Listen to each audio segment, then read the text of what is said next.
Okay, starting the rise of the auto industry, that beautiful Buick there, 1941, I believe.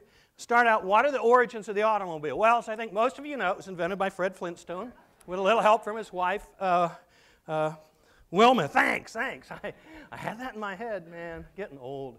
Anyhow, but in fact, most of the credit goes to a guy, a Frenchman named Cugnot, I guess, C-U-G-N-O-T. Did I say it right? In the 1700s sometime, big steam kettle on the end of these big three-wheeled vehicle. And you can actually go see the real one at the beautiful Arts and Sciences Museum in Paris, which I really urge you to go to.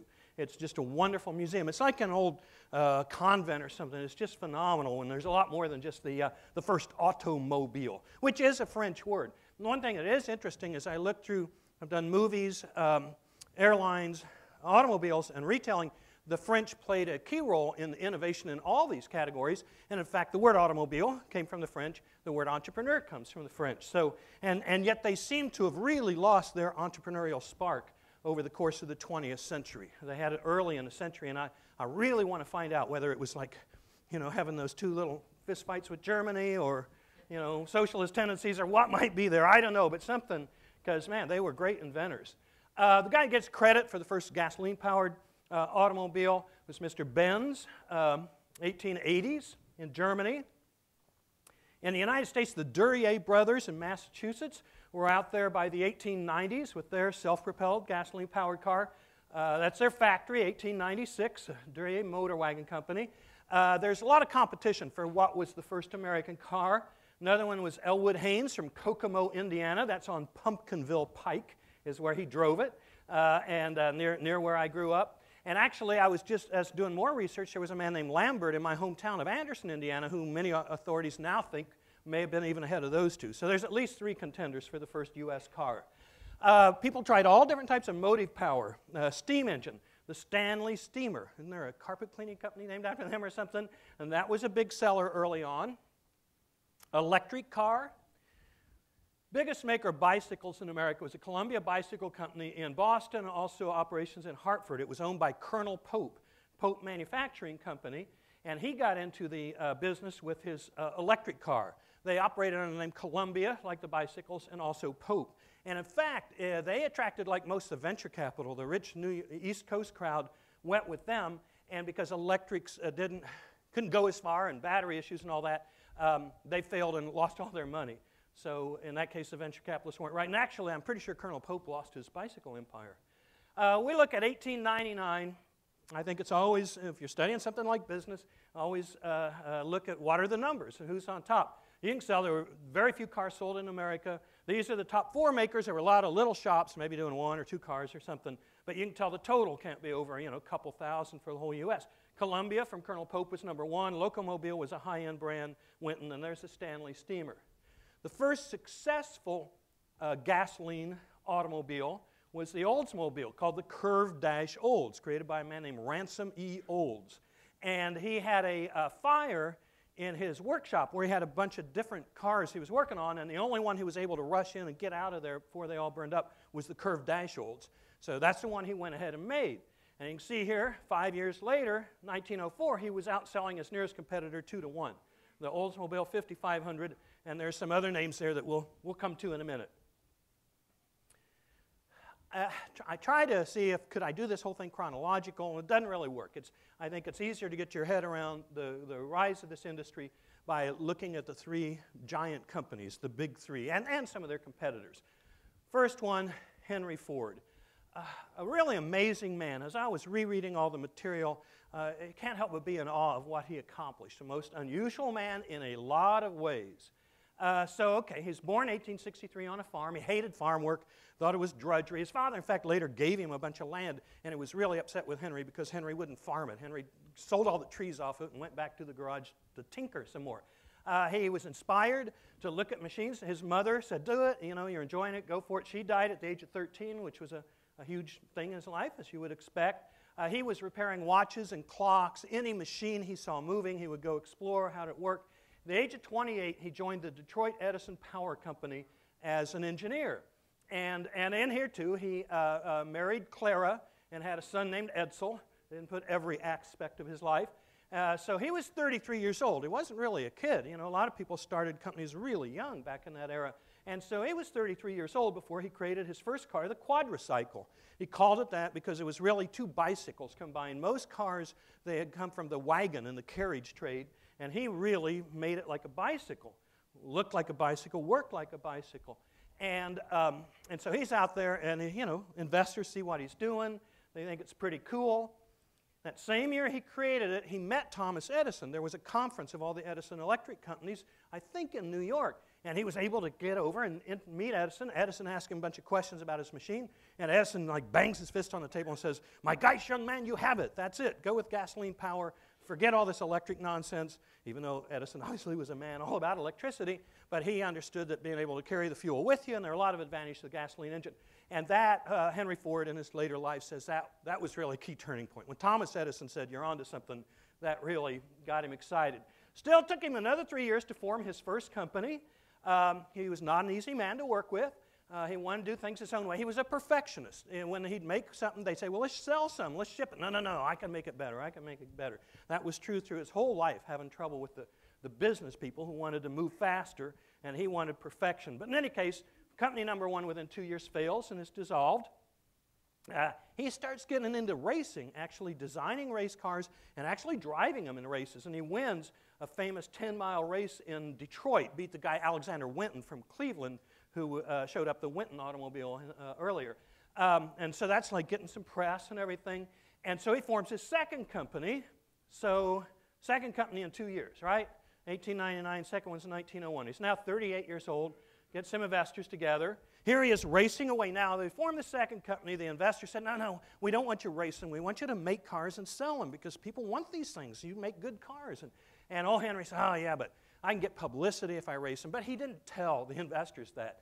And so they found out that he'd taken the money they'd put in and was using it to race. This car was such a big beast that it couldn't be driven to the racetrack. It was too loud and powerful, so it was towed there by horses.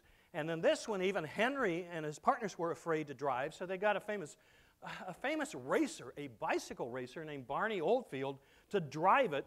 And Oldfield had never driven a car before, and he just put down the accelerator and he never let up on it, not even for the curves, and blew away the competition. So Henry's getting more and more famous, but his investors are not happy. They fire him. They keep this Ford company they had started with him. They find this guy, Henry Leland.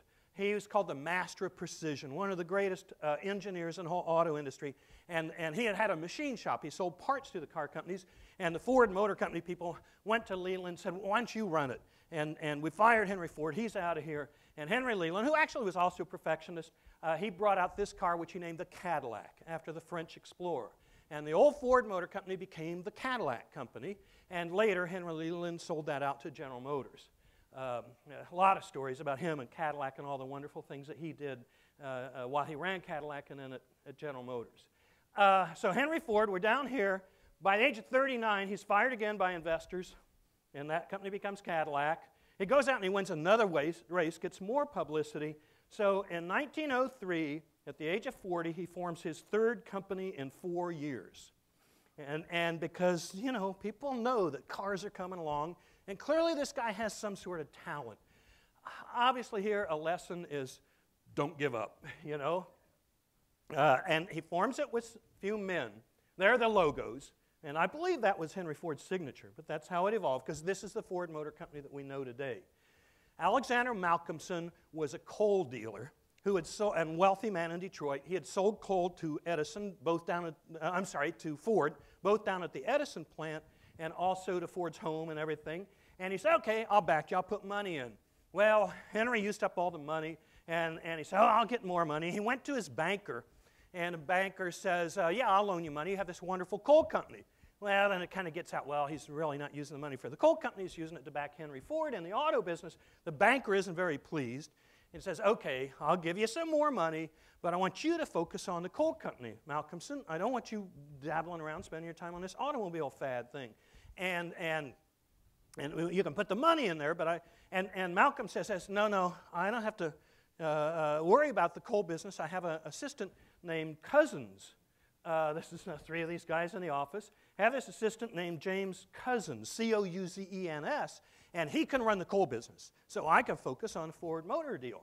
And the banker says, wrong, you know.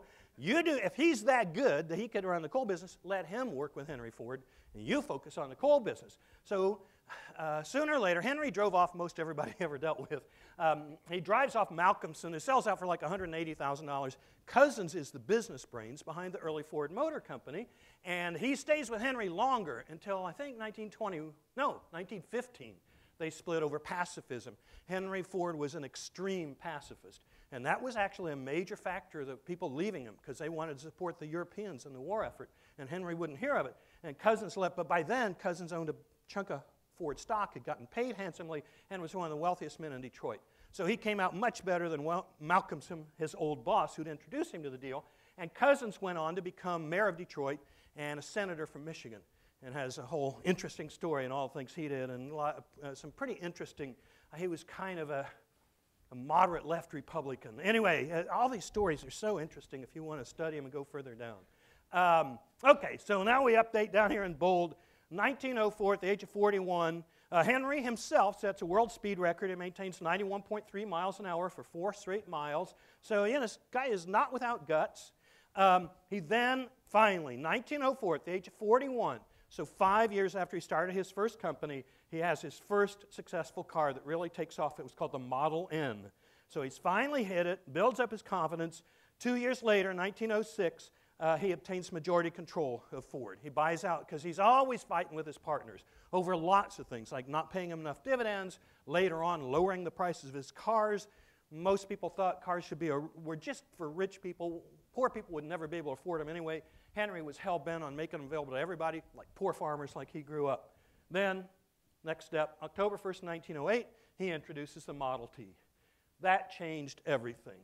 And the power of that automobile and what it did for people, it actually came out, it was $850, but because he was such a production genius, and he did attract talented people, but they never stayed around forever. So he had a lot of bright help all the way through this, and sometimes he would listen to him. But between he and his associates, he got it down from $850 to, by 1915, it was down to $360, and he brought the production time down from 12.5 man-hours per car to 93 minutes per car. So it's amazing what he accomplished. There's one of them.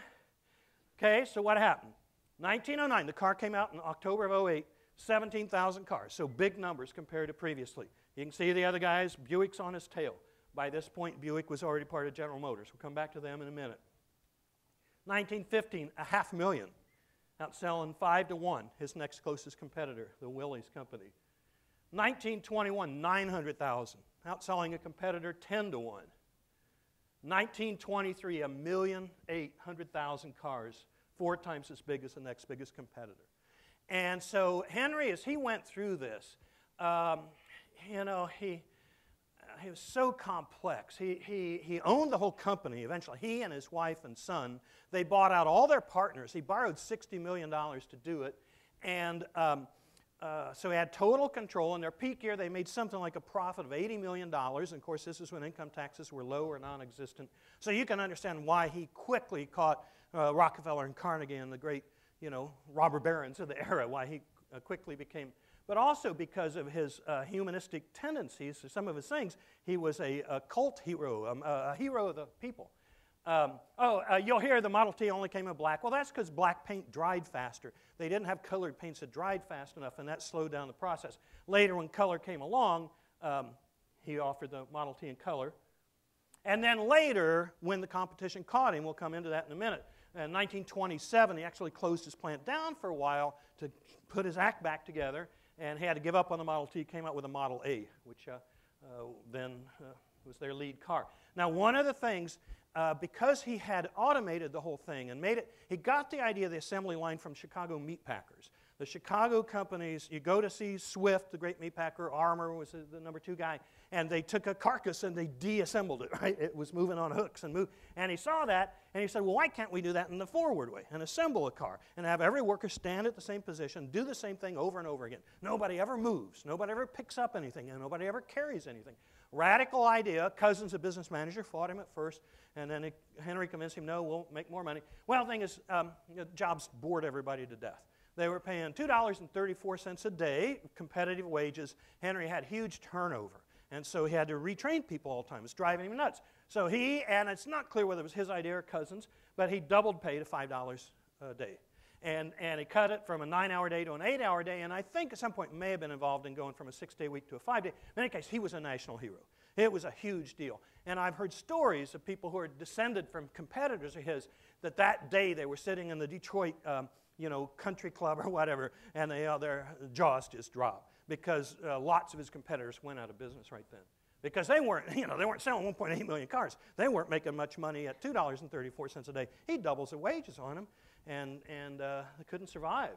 So in a way, he was using his market power. They had 10,000 people show up at their main plant for jobs, which they didn't have any new jobs. They were just taking care of the old people that were there. So they actually, I think the police put fire hoses on all those people. And it was kind of a mess. And Henry actually moved out to the country because people were hanging around his house and everything. Built a $2 million estate with 10,000 rose bushes.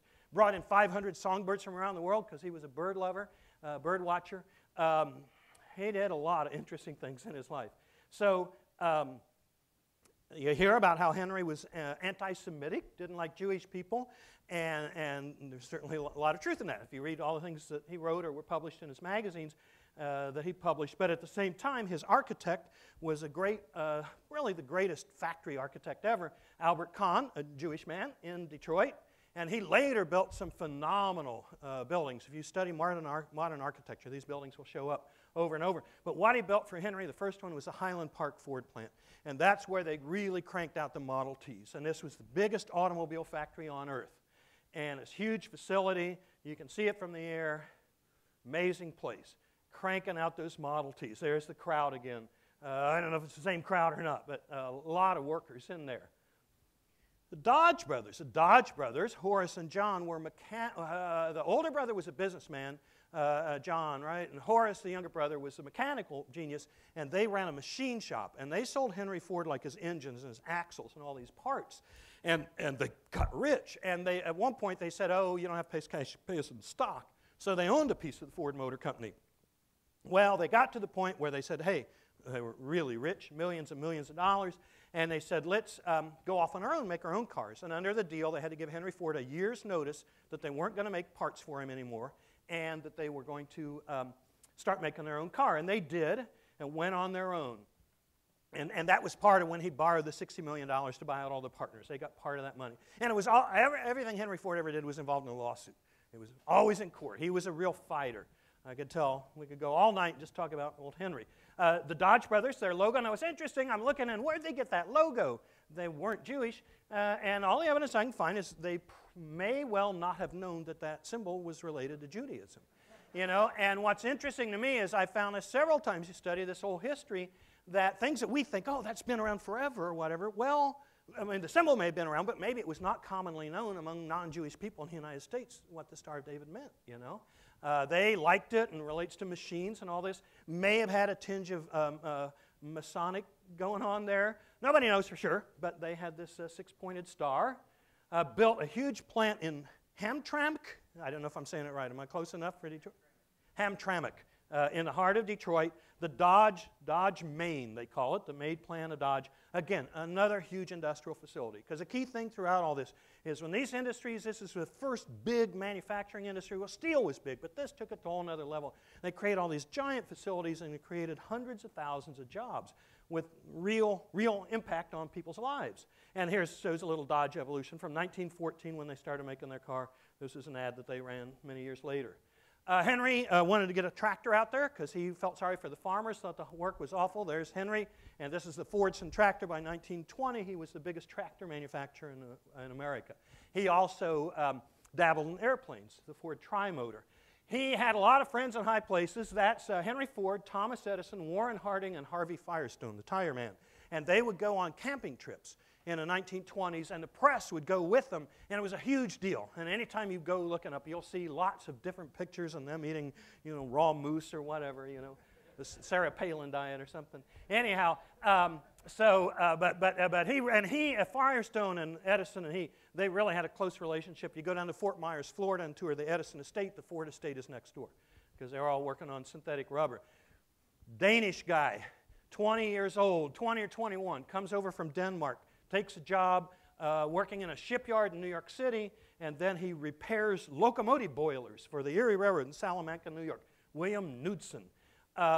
He went to work for Ford. He was working for one of Ford's suppliers. Ford hired him away, and by, 1916 maybe, he was head of production for Ford, maybe a little earlier, and he was considered the greatest production genius of his era. And really, Henry Ford, the Model T never would have made it without Cousins, the businessman, and Knudsen, the production man. But like I say, Henry drove them all off. By 1921, he was out of there, out of Ford. Henry's next big move was the River Rouge, the greatest industrial facility on earth. 1,100 acres. It's still there. You can still tour it. 103,000 workers at its peak in 1928. That's what it looks like today, parts of it. Charles Sheeler, one of my favorite painters, they call this type of painting precisionism. He did a whole series of paintings of industrial stuff, and one of them here is at the River Rouge plant. The River Rouge is famous because they made steel, they made glass, they put the whole thing together, and out the other end came cars. And, and I believe for most of its life it was the biggest industrial plant on earth. The Russians may have built something bigger. You can tour it today, and one of the things I'll point out is this is the roof of one of the big buildings. I think they may make F-150s in there, but it's a green roof, and so it does all this stuff that interacts with the building underneath it, and energy, and part of their efforts to be environmentally not just sensitive, but ahead of the curve. But the Rouge is an amazing place. I urge you to go tour it. Here is Henry with his son Edsel. When all the key people left him, when Cousins left him, he made Edsel at the age of 22 president of the company. Edsel had a lot of advanced ideas about the future. Henry basically didn't listen to him. Edsel died, I don't know, maybe he was 40-ish. He had an illness, but a lot of authors believe that he died of broken heart because his father never listened to him. His father listened to all the thugs that hung out with him, because there were a lot of really thugs that Henry had hanging around him. As it evolved. And this is while Edsel was still alive. They created a secondary brand called Mercury. The Ford obviously was a low-price product available to everybody. The Mercury was a step up, a mid-range product. And later the Lincoln. And Lincoln was actually created by Henry Leland, the same guy that created Cadillac. After he'd sold General Motors and he left General Motors, he went and created Lincoln, and then he sold that to Henry Ford. And because they were both strong-willed, they really didn't get along at all. Talk about lawsuits. But this is a Lincoln Zephyr when streamlining was coming in, and there it is next to a streamlined locomotive, which was all the rage then. It's kind of ironic. That's a Ford product, that's a General Motors product, but we'll come back to that. Then Ford also went overseas, pretty early on, into Canada, so on, and English Ford was a major competitor in the British market. This is obviously a much later ad, 50s. Next company, General Motors. Billy Durant. Billy Durant was a carriage maker in Flint, Michigan. He and his partner, Mr. Dort, had the biggest maker of carriages and I think little sulky things too. And he liked that business, became #1 in the U.S., and said, no, I think the future is the automobile. And he began putting together companies. He first bought Buick, and Mr. Buick was not a great businessman. Durant made that a big success. Buick, you may have seen earlier, they were ranked number 2 and 3 in there.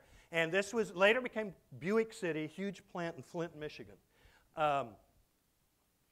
It later became Buick City, a big plant, and it was a whole city, huge thing. Guy he hired to run it at one point, a guy named Charles Nash. And Nash, we'll see his name later again. You may have heard the Nash Automobile Company. But he was another really smart guy. And then Nash hired a guy named Walter P. Chrysler. So Nash was the general manager of Buick, later became president of General Motors. Walter Chrysler was general manager of Buick after Nash. Chrysler was really interesting. He was working, worked at Locomotive Works, and he became an executive with the American Locomotive Company. He was making $12,000 a year, big money, in 1912. And a board member of the Locomotive Company was also on the board of General Motors and said, you ought to go to work for Buick, you ought to go over there. The board member was a guy named Starrow, S-T-O-R-R-O-W. If you've ever heard of Starrow Drive next to Harvard there in Boston, that's James Starrow. That says, why don't you come over here and work for Buick? I'm on both boards. And Chrysler took a 50% pay cut, $6,000 a year from 12 to 6. He was in love with the automobile. He knew it was the future. He then went 3 years with no pay increase, and by then he was running the Buick plant, making them millions, stormed in the office and said, to Nash's office, said, I want $25,000 a year. And Nash came back the next day and said, okay, at which Chrysler said, next year I want 50. Well, it turns out the next year Nash was gone, Billy Durant was back in charge and paid him $500,000 a year in 1916. He was boy wonder. And a really interesting man, a worker's friend and everything. Here's the Buick plant where Walter Chrysler's had the 5,000 employees in 1913 lined up. Billy Durant is building General Motors. He's kind of a wild man. He's a wheeler dealer. He buys everything with stock. He doesn't pay cash, although Henry Leland, when he sold him Cadillac, demanded cash. Durant even had an agreement, a handshake deal, to buy out Ford Motor Company in 1909 for $8 million. But Henry wanted cash, and Durant's bankers wouldn't put up the money. So the takeover of Ford by General Motors, which was a handshake deal, done deal, 1909, wasn't going to happen.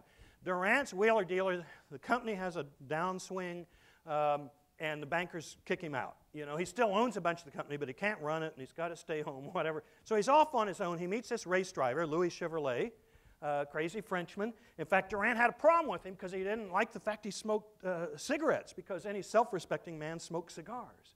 And anyway, together they created, so this was not part of General Motors. This is Mr. Durant on his own, created a car named Chevrolet to take on Ford, really. Became a big success, made a lot of money, took the money, bought General Motors stock. Durant got back in control of General Motors. And so at one point, actually, Chevrolet was the biggest owner of General Motors. And then when he showed up at the board meeting and says, look at all the stock I got, they said, okay, you win. You can be president again, Mr. Durant, but you got to sell us Chevrolet and make it all one company. In this process, a fellow from the East Coast named John J. Raskob had begun to invest on his personal account in General Motors. General Motors was a public company from the outset. You could buy stock on the stock market. Henry Ford's company did not go public until after he died.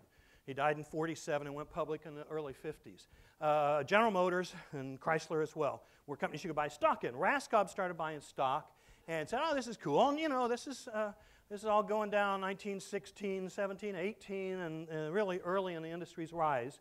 And they knew that, well, maybe we could take on Henry Ford. He happened to work for a man named Pierre S. DuPont. Pierre DuPont, this book here by Alfred Chandler, probably the greatest business historian, is a story of Pierre DuPont and how he really created the modern corporation. He was the heir to the chemical company. There he is on the cover of Time magazine. This is my own that I bought on the web. This is General Motors' first annual report, and it's the copy that was owned by the chairman and president of General Motors, Pierre DuPont, with his signature in there. So Raskob was like a chief of staff or whatever, an assistant to DuPont. DuPont came out of World War I with huge profits from selling gunpowder for the war and didn't know where to put it because they didn't make as much gunpowder. They didn't need it in their own factories. They had built, you know, it was a one of America's oldest companies, and they had a huge gunpowder works and all that in Delaware. They owned the state of Delaware pretty much. And so they said, okay, we'll put it in General Motors. So DuPont came on board, and they actually backed Durant and helped him get back in control. But then within a couple years, the stock market went down. There was a big recession in 1920, 21. The stock dropped, and Durant borrowed over $20 million to try to prop up the stock. He kept buying it. He was embarrassed it was dropping. He was ashamed. He'd gotten all his friends to invest, and he thought he'd personally save it. So all of a sudden, he shows up and, owes the stockbrokers $27 million. Needs to come up with more money. The DuPonts bailed him out, saved him, but then he had to leave for good. This was another project of Raskob and Pierre DuPont. Built the Empire State Building in New York City. It was one of their business ideas and projects. Durant, before he was run out for the second time, and Durant died poor. He was actually got $10,000 a year from 4 friends, gave him money as an old man. But one of the things is Durant, he wanted to own the parts makers. If you've studied the auto industry, it was all in vogue that you own all your parts makers. They call it vertical integration. Now it's like, no, you don't. They're all separate companies. Well, Durant had bought the axle makers and stuff for his carriage company, and it really worked because he could control the supply and everything. And so he wanted to put together a group of parts makers and eventually make it part of General Motors. He started as a separate company and later sold it to GM. In 1916, he bought a handful of important parts makers. The first one was run by this man, Charles Kettering, known as Boss Kettering. According to most of the things I've seen, he held more patents than any American except for Thomas Edison. Kettering, he lived in Dayton, Ohio, a center of invention, the Wright brothers and everything, and the National Cash Register. We'll talk about them in the retail talk next month.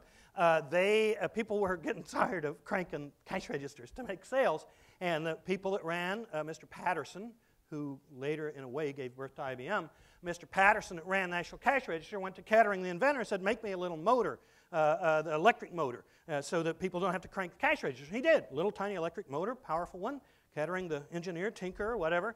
And then, later, Henry Leland, Mr. Cadillac, he had a friend die from cranking a car. That sounds weird, I know, but what happens, this man had stopped on a winter day, I think Christmas Day, in Detroit, on a bridge. Some lady's car had died. She couldn't crank it. He went to help her, and she forgot to set the spark, whatever that means, and the crank kicked back, broke the guy's arm. He got gangrene. He ended up dying. And Henry Leland, Mr. Cadillac, says, I don't want any more of my friends dying from stupid cranks. I need a little motor to start them. He put the word out. Who could do that? Oh, there's this guy in Dayton, Ohio. And he's made this little motor for cash registers. So they put into Cadillacs the first electric starter without the crank. And Kettering's company, he named it Dayton Engineering Laboratories Company, D-E-L-C-O, Delco. And it was, the numbers are in my original, the book I wrote 9 years ago. But he went from something like 0 to 7,000 employees in 5 years or whatever. The idea of this overnight growth, if that's a real 90s thing or 21st century thing, it was going on way back then. So Kettering was an amazing man. So when Durant bought Delco, he also got his engineering genius. And this man went on to spend his whole life as the lead scientist at General Motors. There is Boss Kettering. And if you study him, you'll find all kinds of great quotes. He was just a very cool guy. Another company they bought was the Remy Brothers Electric Company in Anderson, Indiana, my hometown. Later on, I think about 1930, no, before that, they merged the Delco and Remy operations and headquartered them in Anderson. And this, at its peak, there were 2 divisions of GM in my hometown. They had about 27,000 workers. This was the old headquarters building. And I always say when I'm talking about history, try to make history personal. Try to find things you can personally relate to. That's my dad. 1924, he's 12 years old. He's selling candy bars outside the front gate of the Delco Remy plant in Anderson because they didn't have a company cafeteria. And until his dying day, I heard the story about how he saved up so much money that not only he's paid his way through college, but he gave his parents a $10,000 check in, what would have been 1933, in the depths of the Depression. And I always got this kind of look out of his eyes, like, where's my $10,000 check? So anyway, so that was young entrepreneurial Wilbur Charles Hoover. His father was a minister on Sundays, a farmer on Saturdays and evenings, and worked days hand-winding springs in the Delco Remy plant. And this is his personal ledger, and it shows his pay, $77.60 every week, $7.70 for the IRS, 78 cents for Social Security, and down here he notes retired from Delco Remy May of 1948. So we all connect with history somewhere. The other big division besides Delco Remy, Guide Lamp, also in Anderson, that at one point was one of the biggest single factory buildings on earth under one roof, all on one floor. It's where they made the headlights and the taillights. So they were the biggest user of plastics, acrylic plastics in the world. And the trains that come down that track, right, that's the main line here, yeah. And there'd be hopper car after hopper car of plastic pellets to turn into headlights and taillights. So that's my own personal connection. When Durant bought Kettering and when he bought Remy, he also bought a company called the Hyatt Roller Bearing Company out of New Jersey. Hyatt, a man named John Wesley Hyatt was an eccentric investor, the books all call him, an inventor, and he had invented celluloid, you know, the plastic. That came up in the talk about the history of the movie industry, how important celluloid was. Well, he got into the roller bearing business, and they're using the bearings inside of axles and everything. And he wasn't a very good businessman. A young MIT graduate engineer, Alfred P. Sloan Jr., came to work for him for 2 or 3 years, realized, oh, this isn't going anywhere, left, but a year later, Hyatt was about to go away, and it was a chance to buy it, and so Sloan's father, who was like a tea and coffee merchant, Brooklyn, man, he had a Brooklyn accent his whole life, and Dad basically controlled the company, but said, I'll do it, I'll invest, if you let my son Alfred run it. So Alfred spent several years, 1998, 1916, 18 years running the bearing company. His biggest customer was Henry Ford. He also sold some to General Motors. He knew all the people in the auto industry. He learned a lot of lessons from them, learned a lot from Henry Leland about how to make things over and over and make them right. He was worried, though, because Henry, we know, wanted to build his whole own car, even his own steel and glass, and he figured, well, I'm a dead duck, you know, because sooner or later Henry will say, I don't need your bearings, I'll build my own plant. Well, so he wasn't sure, and Billy Durant comes and says, hey, I'm buying out Kettering, I'm buying the Remy brothers from Anderson, Indiana, I want to buy your company. And actually, Durant always bought companies for stock. He did not pay cash unless he had to. Now, Leland got him to pay cash for Cadillac. Anyway, so they agreed that they were going to pay some stock, some cash. Well, when Sloan went to his dad and his dad's buddies and all the partners, they said, okay, fine, we'll take the cash part. You take this silly General Motors stock. Alfred Sloan ended up being one of the wealthiest people in America because he was forced to take all that stock, and because of the contribution he made. Because Alfred P. Sloan went in, he ran that whole parts thing, Kettering and that whole group. They were smart enough to say, hey, this is a bright young man. He was actually in his 40s, so he wasn't a kid. What he developed was he developed this organization chart. Pierre DuPont and Raskob said, we need a better way of organizing this thing, because Durant was not organized. Durant would say, oh, what are you doing today? Well, go build us a new headquarters building. Oh, you go run an axle company, and you had no background. And he was an amazing guy. They said Durant could coax a little bird right down out of a tree because of his persuasive powers. But anyway, so they gave Sloan the job of you design this thing. And he essentially created what's called decentralization. It's the idea that there's a bunch of staff people at headquarters who support the operating people, the line people, and the staff people handle legal and all this, maybe research and so on. General Motors is one of the first companies to have its own research division, one of the first companies to have its own design department inside. They called it art and color section.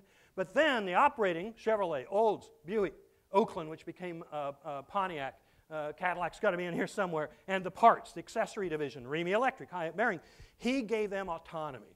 He said, look, I'll put a really good executive in charge and you go run your own thing. Now, he kept very tight controls, financial, accounting, and all that. He knew exactly what all these people were doing because he got all these reports, but he really pressed the power down through the line. There's old Cadillac. And anyway, it was brilliant. And what Alfred P. Sloan did went well beyond that.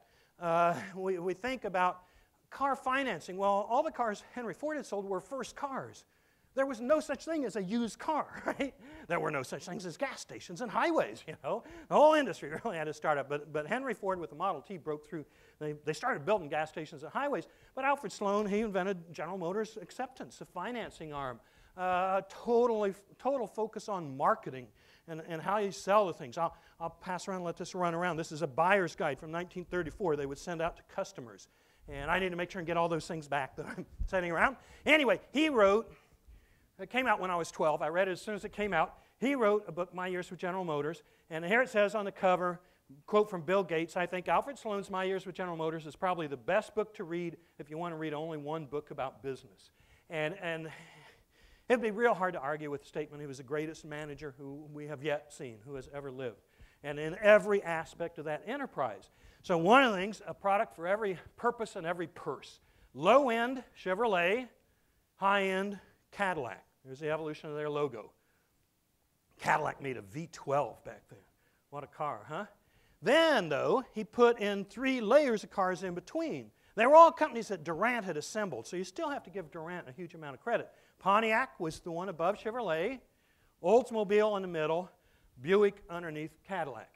And Buick was famous for its portholes, and they even put them on some of their new cars here. Donaldson Brown, he was the finance guy that Pierre DuPont and John Raskob put into General Motors, and he created a set of formulas and a way of analyzing business and return on investment that is still used worldwide. They call them the Brown formulas. Now, I learned them when I was a stock analyst at Citibank 30 years ago, or whenever it was. Knudsen, by 1924, joined General Motors. He'd left Henry in 1921. 3 years later, GM hires him, and he actually succeeds Sloan later, but he was their production chief.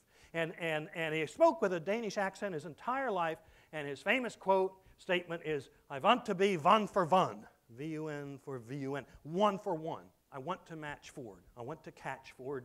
I want to sell as many cars as they do.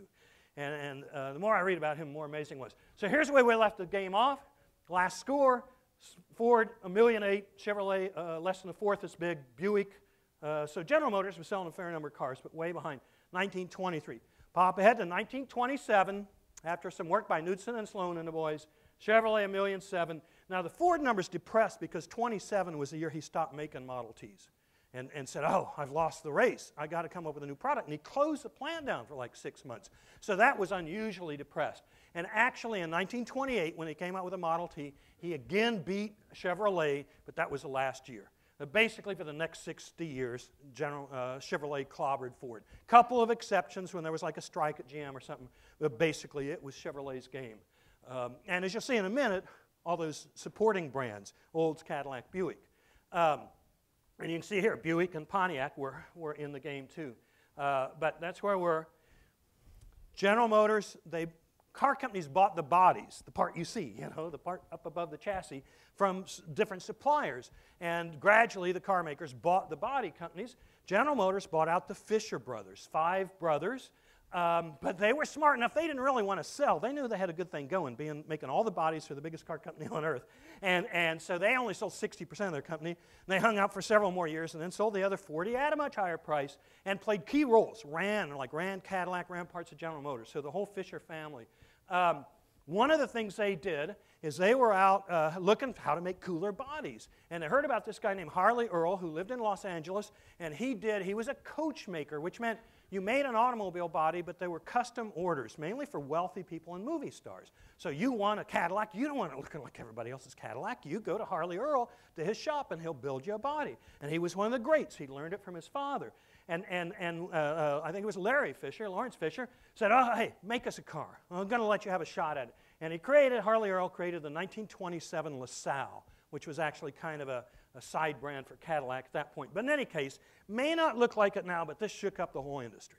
It's like, my gosh, that's a wild-looking car, And anyhow, and they knew right then, all the way up to Alfred P. Sloan, we want this guy. And they hired him, and they made him the head of art and color, later became the styling section. And it's interesting, as much as Alfred Sloan was known for decentralization, spreading power throughout the company, Harley Earl had to approve every car that came through the system. Sometimes he had to do some negotiating with heads of the divisions, but he had a huge amount of power. He was one of the first people to hire women into automotive design. And was a real unusual guy, though. He always drove a colored car, and he wore a suit that matched the color of the car that day, and he kept an extra suit in his closet at the work in case he spilled something on it. So a little unusual. Back to the Fisher brothers, who brought Harley Earl into GM. They took all that money they made, and they created a great skyscraper, the Fisher Building in Detroit. Detroit has a lot of great architecture. Those of you who know me know I love architecture, so you're never going to get through a show without a couple of buildings in here. That's the inside of it. I was in there one night after everybody left for the day, and they were playing like Cole Porter or something, 20s music, and man, you could really see the wealthy automobile industry, Detroit people walking the halls of the Fisher Building. It's still there. And like many things in Detroit, semi-abandoned. Right across the street, General Motors built a giant headquarters. It's no longer their headquarters today. Us old-timers still call it the General Motors building. So that's where Billy Durant would have been, and Alfred Sloan, and all these people. GM did not just make cars. General Motors made trucks, GMC trucks. They made buses. Side trip here, my first company started in the University of Chicago dormitory in 1970 with 4 friends. 3 of the 5 of us were on the board of directors of Hoover's when it went public 29 years later. So old friendships die hard. But anyway, and we took people back home to New York, $45 round trip. And if you want to know why was it TW Bus, well, there was a TWA that was in the airline business. We thought we'd be TWB. In our positioning line, we'd take you for less and bring you back. General Motors made the great Greyhound Scenic Cruiser, designed by Raymond Loewy, who I'm going to come back to in a minute, possibly the greatest industrial designer of all time. Because I was working on a project to create a museum about the car industry, I happened to have one of those sitting in my front yard outside of Dripping Springs. So General Motors made trains. Maybe as important as anything they did in the auto industry was to bring dieselization to the railroads. Kettering drove that effort and said, no, we'll say, because steam locomotives, they broke down every 100 or 200 miles, and the diesels could go for like 10,000 miles with just changing the oil. Huge impact. This was a Burlington Zephyr. It used to sit outdoors. Now it's indoors. It's still at the Museum of Science and Industry in Chicago. And thank whoever that lady is who posted her picture on the web and made it easy for me to find the Zephyr. They went on to these beauties. Big units from, it was the electromotive division of General Motors in LaGrange, Illinois. and dominated the industry till GE passed him up and took over a few years ago. I couldn't help but put in this ad with that beautiful, that's called the War Bonnet paint scheme on that old Santa Fe Railroad. And then this would have been coming down through Dallas and through Highland Park in Dallas and down to Austin, streamlined train called the Katy Special, the Texas Special. It was owned by the Katy Railroad. They also had a Katy Special. But the front end of that would have been one of those beautiful GM diesels. And then later, by the 50s, they're doing experimental trains. That was not one that worked out. But it was bus bodies. It was lightweight, so it could go faster, but apparently like you about fell over as you went around the curves. Okay, General Motors, like Ford, went overseas. They bought in, I think it was 1927, the biggest automaker in Germany. What was the name of that company? Opel. Adam Opel Company was the biggest automaker in Germany. And so Alfred Sloan, actually, they were in Canada before he took over, but after he took over, he took them, because they bought Vauxhall in England, Holden in Australia. They also, and this was Kettering's deal down in Dayton, was Frigidaire, leading maker of refrigerators.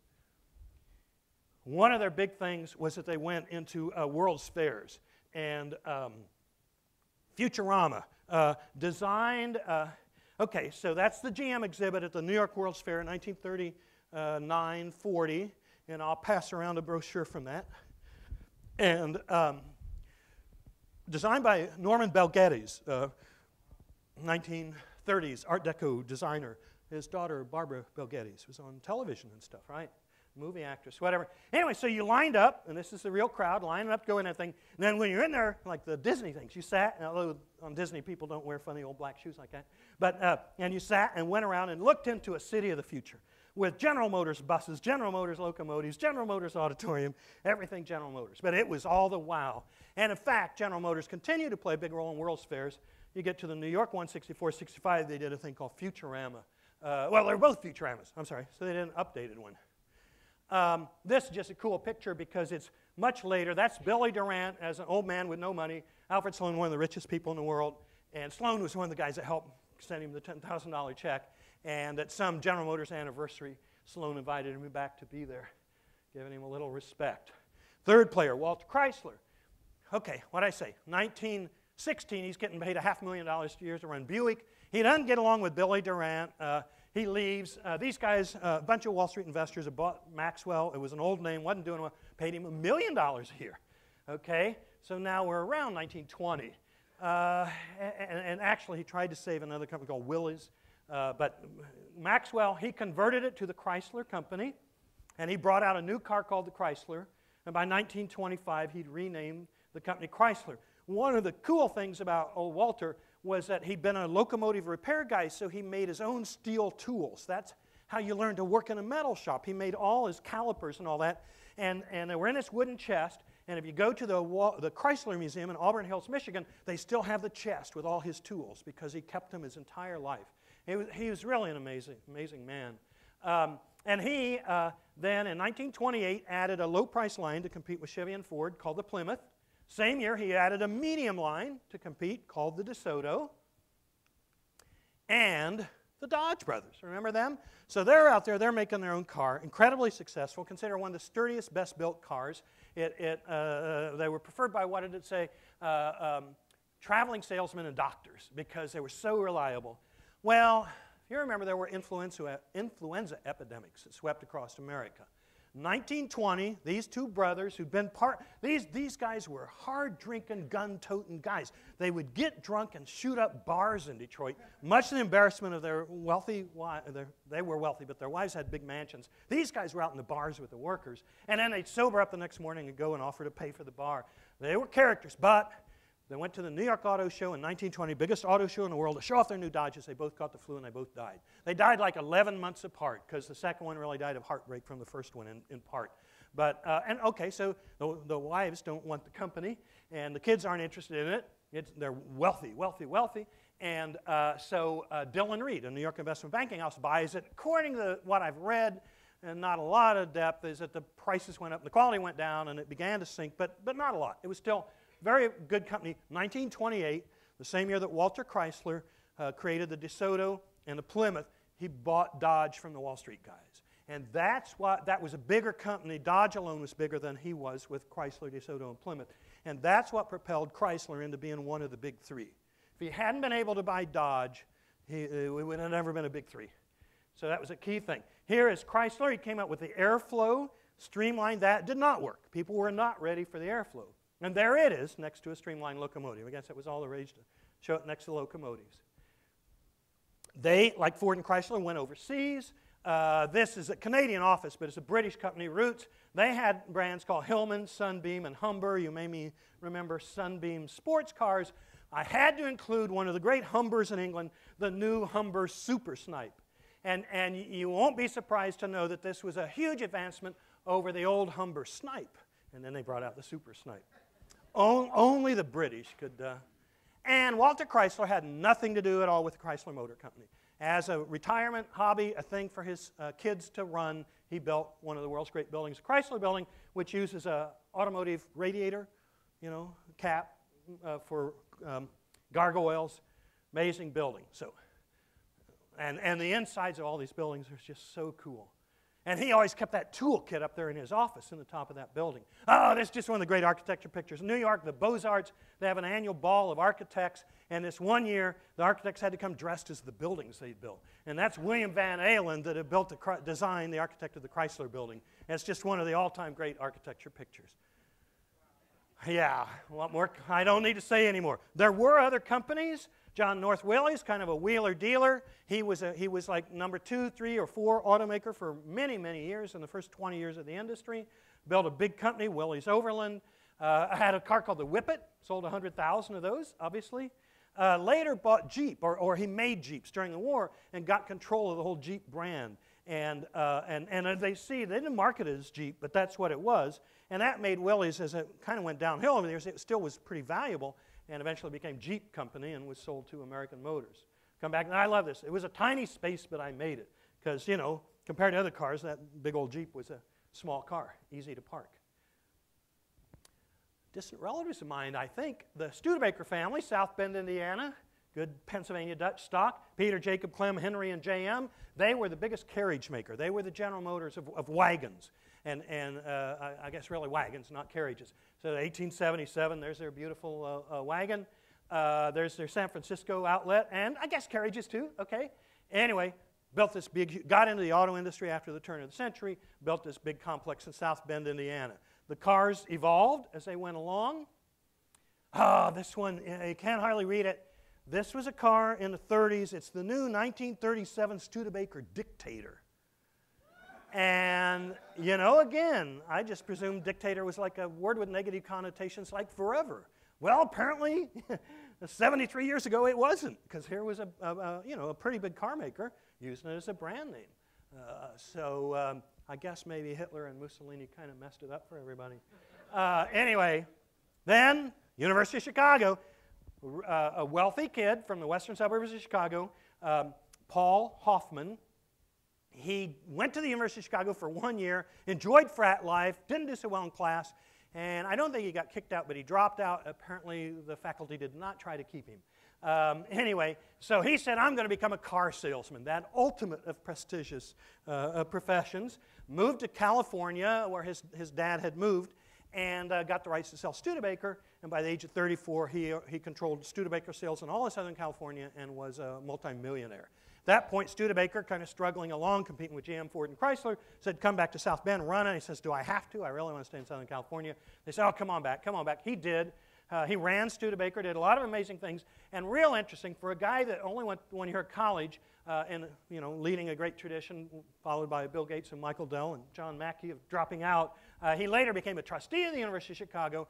He headed the Marshall Plan to bring Europe back for Truman, and was then head of the Ford Foundation. So he did okay as a car salesman, obviously a very unusual man.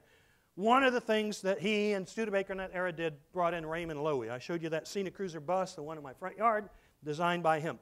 French guy, they called him Frenchy, came to the U.S. He did shop windows for Macy's. He got fired because his stuff was too outlandish. He then went on a campaign of going from factory to factory in the Midwest and stuff, saying, your stuff looks ugly. I could make it work better and look better. It's so stupid that it has to look so bad, in his heavy French accent. And they called him Frenchy, and they made fun of him, and they kicked him out, and they all ignored him. Well, not for long. He stuck with what he believed in, and among other things, he ended up doing locomotives. And he was very proud of his locomotives for the Pennsylvania Railroad. That was one of the greatest electric locomotive ever made, the GG1. He drew this drawing of how design had evolved over time, the automobile from a stupid-looking little thing to this new streamlined thing. The rail car, the telephone, the clock, the chair, stemware, dress and figure, and the bathing suit. And I presume the question mark means he foresaw the coming of the bikini or thong or something. Anyhow, he did a lot of logos. Sorry for the awful quality, but, you know, 3 oil companies in here. We've got Exxon, Shell, and BP, United and TWA. He did a lot of stuff. For Jackie Kennedy, hired him to do Air Force One, the outside of it. And the Air Force One that flies today is still the color scheme that Raymond Loewy. He made the cover of Time magazine with all of his designs there. Really an amazing guy. And I'm pretty sure Loewy Snaith, the company he founded, is still around. What he did for Studebaker, a lot of cars, but included the famous bullet-nosed Studebaker. The most famous one he did was the Studebaker Avani, which when it came out around 1960 was the fastest production automobile in America. And later, when Studebaker stopped making cars, they kept making that one over in Canada for a few years. Still considered a very valuable car. And that's the head of Studebaker at the time with Raymond Loewy. Another independent maker was Packard. Packard was not high in the ranks in terms of number of cars sold. It was pretty big in dollars. It was very prestigious. It was a luxury car. It was up there competing with Cadillac. In fact, when Henry Ford died, he went to his grave in a Packard hearse because Ford didn't make a car fancy enough to have, you know, hearses. And later in the 50s, when what they call the independents began to die, Packard and Studebaker merged and went on for a little while longer and then died off. Another major company, Hudson. Hudson, Joseph Lothian Hudson, was the man that built Detroit's great department store, later merged with Dayton's in Minneapolis, and now that company is called Target. But he invested in a car-making company. He didn't have anything to do with running it. His name was on it. Hudson's, there they are, lined up outside the Hudson factory. So they were another key player. Rambler. Rambler was in Kenosha, Wisconsin, and that was an old bicycle company, Thomas Jeffrey Company, and they'd used the name Rambler for their bicycles. Then they got into cars, and they were all hanging in there, and Charles Nash came in and took over that company, and that's why we later had the Nash Rambler. When he got, well, he succeeded Durant when Durant was out at GM. And then when Durant came back in, he said, well, what am I going to do? He left, and he took over Nash. Stutz Bearcat, Indianapolis-based company. Duesenberg, that's where the phrase "it's a doozy" comes from, another Indianapolis-based company. I've got to touch E.L. Cord, another car salesman, wheeler dealer, buys control of the Auburn Automobile Company in Auburn, Indiana, up near Fort Wayne and Detroit in the northeastern corner of the state. And then and he made fast, cool looking. He had a great designer, Gordon Burig, and made this beautiful Auburn car, boat-tailed speedster, and the Cord 812, I think it was called. But they were, many auto aficionados consider them the most beautiful cars ever made. And if you go to Auburn, Indiana, you can go to the Auburn Cord Duesenberg Museum, which is in their old office building. So you can look at his desk, the designer's desk, see their pencils. It's very cool. It's not huge, but it's just very cool. It's a mecca for old car lovers. I'm not here to tell you the story of American labor. Take a whole nother talk. Touch on it. Henry Ford, well, Henry had done so much for the employees. And he also had a program. He hired ex-cons. He was the first guy to hire women. He hired people of all different kinds of minorities. He hired disabled people, had special programs to go out and find them. And so he really felt betrayed. When in the 30s, your depression, people were losing their jobs, people tried to organize union. None of the big 3 auto companies were really fond of the union. Studebaker may have had a little different relationship with them.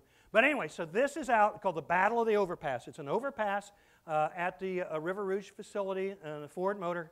And these are the union guys and the Ford thugs. And they get into it. Obviously, it makes the newspaper. People get bloodied up. And it was not a good day for anyone. But the Battle of the Overpass is a famous thing in labor history.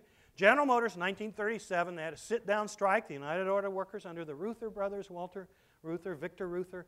And actually, it took place in Flint, Michigan, and in Anderson, Indiana. And Anderson, the governor, declared martial law. And they had a shootout and everything. Here, they're sitting in the plant, probably an illegal strike in terms of your right to sit down in the plant and stop all production and take over and, you know, barricade the doors and keep the management out, the owners out and everything. But, you know, the governor of Michigan wasn't going to take on the workers, the unions, and FDR and his people certainly weren't. And General Motors did not want bloodshed. They didn't have quite the taste for roughness that Ford did. And so they settled and went on to a long history of tense relationships between labor and management. And I personally believe one of the causes of the decline of the U.S. auto industry that I never see mentioned is that division. When I grew up in a General Motors factory town, you were either labor or management, and you could never cross between the two. There was never anybody who worked on a GM factory line who had good ideas who could become a manager. Whereas in my fields, retailing, restaurants, probably 30% of all the CEOs in the industry started as cashiers and bartenders and stuff. So they really understand the business. And the Japanese did not labor under that division. So that's obviously a lot of issues with the decline of the U.S. auto industry, but that's one that I noticed growing up in that. I've got to touch automotive advertising, positioning like Packard. Ask the man who owns one. Great line. Buick. When better automobiles are built, Buick will build them. Ned Jordan, he was an advertising guy for Nash maybe. He quit, started his own car company in Cleveland. He's riding a train across the west, and he looks out the window, sees a beautiful woman riding a horse fast, and he turns to the person next to him and says, "Where are we?" And the person says, "We're somewhere west of Laramie." That resulted in this ad. I won't read the whole thing. Somewhere west of Laramie. Somewhere west of Laramie, there's a bronco-busting, steer-roping girl who knows what I'm talking about. She can tell what a sassy pony that's a cross between greased lightning and the place where it hits can do with 1,100 pounds of steel and action when he's going high, wide, and handsome. Anyway, this is one of the most famous ads in advertising textbooks. It's considered one of the first ads that tried to sell something not based on the functionality or the quality of the product, but based on emotion and, sex appeal, whatever you want to call it. And he wrote other ads too, but the Jordan ads were famous. This is just a classic photo. You'll see it if you study Depression era. It's a billboard bragging about how rich Americans are with breadline people in the Depression in front of it. So it's just a classic image. Got big, Chevrolet, advertising in Times Square in New York, right up there with Pepsodent and Richfield Oil. That became Arco.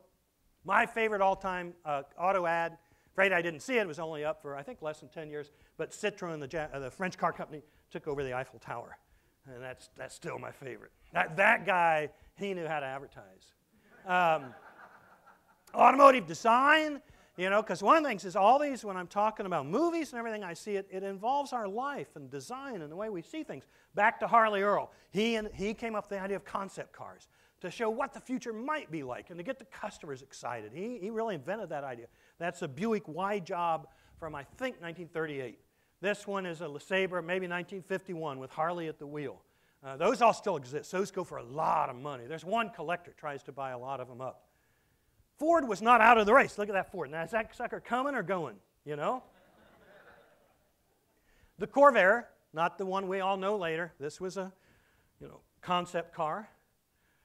General Motors had these huge big shows called Motorama. They would open at the Waldorf Astoria in New York to introduce the new cars, but they would show the concept cars there too. I think that might be the Firebird concept car. But in any case, huge deal. In fact, the Waldorf Astoria built special elevators and driveways and stuff to get the cars into the building because it always kicked off there and then went on a national road show around the country. Here's Motorama of 1953. They would carry the cars around in these things called future liners as they toured, and one of those was sold a couple years ago for something like $3.5 million. There's still some of those around. The idea of streamlined cars, moving through the air quick, that was an old idea. This has got to be teens or 20s. This is another great Art Deco era designer, Walter Dorwin Teague, his idea of a car. A guy named Stout in Detroit also made airplanes, had the Stout Scarab. The eccentric designer Buckminster Fuller had the Dymaxion car, also had a Dymaxion house, which you can see outside of Detroit at the Henry Ford Museum. I don't know what that's called. I just thought it was so cool. I'm not here to talk about the history of all the automakers outside the United States tonight. You obviously could go on and on about them. That was the predecessor of Audi. That was Auto Union in the 30s, a race car. Bugatti, I saw one at a museum show. Ralph Lauren owns it, reported to be worth $20 million, maybe the most valuable car on earth. Amazing. It looks prehistoric, like a dinosaur. It's got rivets on that ridge. And then the Delahaye. Now this was French. The only other person in America that seems to know about these guys is Jay Leno. Delahaye's, these were custom-built bodies, right? They didn't mass-produce that. That was for some prince or princess or king or queen. But they are just over the top. Okay, after all that took place, all that competition, all those competitors, where do we end up? 1941, the last big year before World War II. Chevrolet on top, 930. Ford is two-thirds as big. Plymouth is right in there with 429, but then you see the strength of Buick, Pontiac, and Oldsmobile. They were really cranking those mid-range prices. Then Chrysler was next, and Ford didn't have another car till the Mercury way down here. So you can see that in the late 30s, Chrysler was actually number 2 in most years, and Ford was number 3. The war, give a whole other talk. It's been said that Germany's single greatest enemy, individual enemy, was Henry Ford, and at the same time General Motors was, I believe, the biggest defense contractor in America. Now, neither of those companies wanted to get into it. They hated the idea of going to war. They have to redo their plants and change everything, just a pain in the butt. But when they realized, oh, we have to, they did it and helped win the war. Come out of the war, they're still using cars shaped like pre-war cars for a few years, big, lumpy, curvy things. And then they begin to kind of settle down, have a different shape, a little square boxy. We get to 54, 55. Here's a sign of things to come. Harley Earl and his fins. And this is a 1954. It's a Buick they did not make a lot of. It was a test kind of thing. Then a little bit of a fin there on a 56 Chevy. Same era. We got the Thunderbird. We got the Vet. Then we're into real fins. 57 Chevy. 57 Buick with the portholes and nice fins. A lot of the car magazines think the most outrageous and over-the-top of this era of chrome was the 58 Buick. None of the people think these are very cool. I just think they're great. That's a 58 Buick. There's the tail end of that sucker. What more could you ask for in life? Although a 59 Cadillac would be hard to beat. That was the ultimate. And those are collectible, just because everybody knows. You know, by 1963, the fins were gone, and we got real conservative. Actually, those 63 Chevys are beautiful cars. I was watching the Jetsons and thought, oh, we're going to have like space-age cars. The only thing that came close was a boat-tailed Riviera. That's the only car I ever saw. I said, well, that's what they told us they were going to be like, and all those World's Fair things and everything. Got to mention muscle cars, GTO, hard to beat. It was also an era, though, of the precursor of the minivan, the station wagon. That's an Oldsmobile Vista Cruiser and a Buick Estate Wagon. Wonderful machines. I focus on General Motors. That's my old company. Ford was busy working away, making some beautiful cars as well. The Mustang was a car that really changed the game, really boosted Ford. They made the Mercury, the Turnpike Cruiser, I think that's called. Lincoln, old suicide door Lincoln, like LBJ had. Then, 1959, they came out with the Edsel. Edsel Ford himself was dead. They named that car after him. It was at the time the biggest or second biggest business fiasco in U.S. history. Total disaster. Lost their rear ends on it. Chrysler really went downhill after World War II. They kept stodgy-looking cars. They didn't keep up with what Harley Earl was into. By the late 50s, they did. They understood fins were great. That was one of my favorites. That's the DeSoto, right, in the last few years before they stopped making that brand. Those are really nice fins. Beautiful Chrysler, probably a 300, the name they later brought back. And remember, these guys also made trucks. Studebaker was still in there, as was Packard. One guy who had helped win World War II, he had helped build Hoover Dam. He built steel and aluminum plants in California. Henry J. Kaiser. If you've heard of Kaiser Permanente, they were the first big HMO. That was one of his ideas of a way to help the workers. He said, I'm going to take on GM, Ford, and Chrysler. Came out with a Kaiser and a car called the Henry J. He was Henry J. Kaiser, which was also sold by Sears as the Allstate, same car. Didn't work. Lost his money, closed it up. Hudson's still going. In fact, it's winning stock car races. Became NASCAR with the Hornet. If you saw the movie Cars, the character played by Paul Newman was Hudson Hornet. And then they got, fancier and fancier, and here we have the beautiful Wasp and the beautiful Jet. And I guess the Hudson Hornet Wasp, I guess it all works, huh? Bathtub Nash. Is that a wild-looking thing or not? But then Nash said, let's make smaller cars. Radical idea. Came out with a smaller car. Nash and Hudson merged because they're not surviving against GM and Ford and everybody. And they merged and created a company called American Motors. Mormon fellow, George Romney. Later he went into politics and his son went into politics. But he took over American Motors and really made it a big success with his little Ramblers. And they brought in a car from England called the Nash Metropolitan. And that's still a very collectible car. Crossley, little company out of Cincinnati, if you know Cincinnati Reds, Crossley Field. He tried small cars. Very cool little cars, sold quite a few of them, didn't last. Here we are, 1962. This is General Motors' peak year in market share. They're way ahead of Ford, 2.1 million and 1.5 million. Then 500,000 Pontiacs, almost 500,000 Olds, 400,000 Buicks. They owned the whole show. The Rambler was doing, but that didn't last for very long. And then Mercury had finally gotten this high, and then Chrysler products, and you can still see Studebaker still in there. To give you some context of what that means is in that same year, and this is the year I began studying big companies, in 1963 is when these numbers came out, GM at $14.6 billion was, 50% bigger than any other company on earth in sales. bigger than Standard in New Jersey, now called Exxon. These are the 4 biggest industrial companies in America. And then just for comparison, I added Chrysler, which was just a fraction of their size. AT&T, which actually was a bigger employer, about 1 million workers, and owned all the Bell companies. Bank of America, they didn't really sales figures. Sears, A&P was the biggest retailer. Sears was a little smaller, but made more money. And the biggest non-U.S. company in the world was Royal Dutch Shell, half as big as GM. None of the foreign car makers were on the radar. And the profits, so $1.5 billion, pretty much double anybody else except AT&T. And number of workers, 604,000. Like I say, AT&T had about 1 million workers. At one point, AT&T may have gotten up to about 1% of the U.S. workforce. But GM, 4 times as many as Standard Oil. Foreign cars came in, mainly British in the early days. BMW, token car for you BMW lovers, BMW Isetta.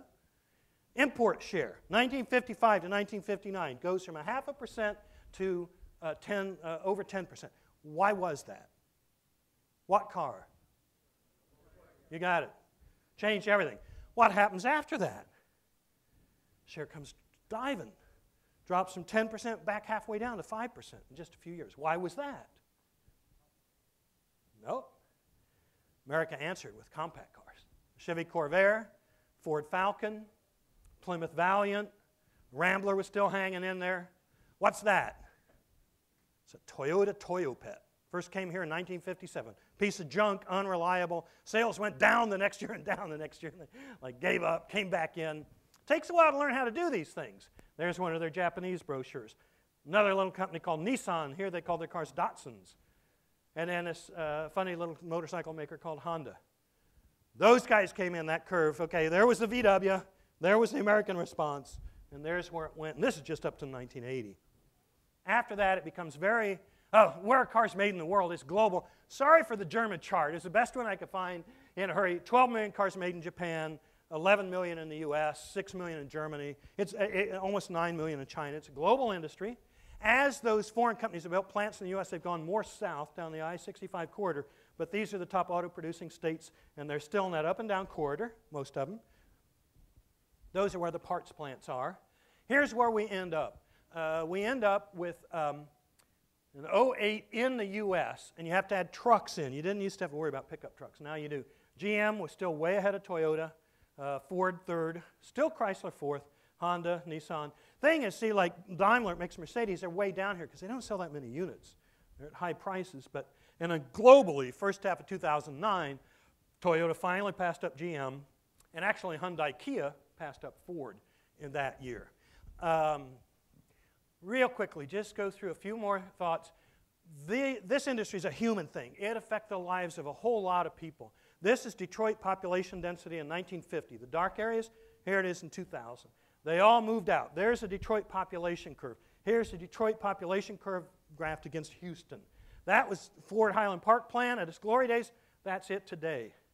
That's Buick City today. Locked up and abandoned and flattened. This was Packard's wonderful plant inside the city of Detroit. That's it today.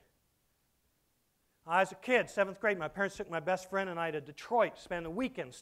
Shopped at J.L. Hudson's department store, one of the 3 biggest department store buildings on earth, retail buildings on earth. Today, demolished, long gone. We stayed at the Big Book Cadillac Hotel, a palace of a hotel. There's what it looked like afterwards. There's before and after. There, I have to say, the Weston people went in and spent over $100 million restoring it. It's open again. The Detroit train station, where Henry Ford and Alfred Sloan would have been in and out of there all the time. Amazing place. Abandoned Hulk. I love that picture somebody did on the web because that really does give you the ghostly feeling of that building. That's what the mansions, where the Knudsen's and the Fords and the Sorens and all these guys lived. Remember, these people did a lot more than just passenger cars. Road trains from Australia. The bumper on the front's a kangaroo bumper. The kangaroos fly off those things like rabbits because they're allowed to drive those in parts of Australia. Auto racing, art cars. Houston's kind of the center for that. Historical cars. That's Obama's car. That's the car that President Kennedy was shot in.